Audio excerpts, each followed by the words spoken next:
श्री स्वामी समर्थ. तर आता येत आहे अधिक महिना. तर अधिक महिना म्हणजे पुरुषोत्तम मास आणि धोंड्याचा महिना असेही म्हटलं जातं. तर या अधिक मासामध्ये प्रत्येकजण आपल्या लेकीला आणि जावयाला घरी बोलवतात. तर हा अधिक महिना जो आहे तो ज्याला की आपण पुरुषोत्तम मास किंवा धोंड्याचा महिना असेही म्हणतो. हा जो धोंड्याचा महिना आहे हा अत्यंत पवित्र असा मानला जातो. या काळामध्ये जावयाला मानपान देण्यापाठीमागे एक धार्मिक सांस्कृतिक काही परंपरा आहेत. त्याच्यामध्ये अधिक महिन्यामध्ये लेक जावयाला मानपान का दिला जातो तर मी आज तुम्हाला सांगणार आहे याच्या पाठीमागे कारण काय आहे. तर आता जावयाला घरी बोलून जावई हे विष्णूचे रूप असे मानले जाते आणि अधिक महिन्याचे अधिपती भगवान श्री विष्णू पुरुषोत्तम आहेत. त्यामुळे या काळामध्ये जावयाला विष्णूचे रूप मानून त्याचे पूजन केले जाते आणि म्हणून जावयाला घरी बोलवलं जातं. जावई हा आपल्या मुलीच्या सासरच्या वातावरणात आपल्या मुलीला प्रेमाने सांभाळतो, जबाबदारीने सांभाळतो, म्हणून त्याला नारायण समान मानून त्याला मान सन्मान दिला जातो, त्याचा मान सन्मान केला जातो. तर आता याच्यामध्ये अजून एक गोष्ट आहे की अधिक महिना हा सुमारे 33 महिन्यांनी एकदाच येत असतो. 33 ही संख्या अत्यंत शुभ मानली जाते.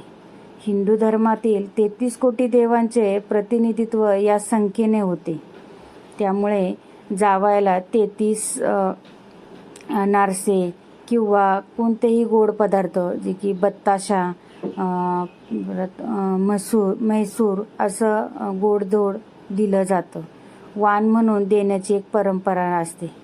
तर आता हे झालं जावयाचं. तर आता लेकीचं. तर आता धोंड्याच्या महिन्यात जावयाला देण्याचे मानपान जे की मानपान कसा दिला जातो तर या महिन्यामध्ये जावयाला घरी बोलवून त्यांना नवीन कपडे घेतले जातात. तांब्याचे ताट किंवा चांदीचे ताट, दिवा किंवा 33 अनारसे असे भेटवस्तू सुद्धा दिले जातात. सोन्या चांदीच्या वस्तू, दागदागिने ही देण्याची सुद्धा प्रथा आहे. पण ही प्रत्येकाच्या परिस्थितीनुसार दिली जाते. कारण का एखाद्याची परिस्थिती गरीब किंवा श्रीमंत असेही असू शकते. श्रीमंत लोक सोन्या चांदीचा मानपान दिला जातो. मग गरीब असतात ज्याची परिस्थिती खूप बिकट असते ते लोक आपला छोटासा आहेर म्हणजे की कपडे वगैरे देऊन जावयाचा मानपान सुद्धा करतात. प्रत्येकाची परिस्थिती ही सारखीच नसते, म्हणून प्रत्येकजण आपल्या परिस्थितीनुसारच जावयाचा मानपान करतात.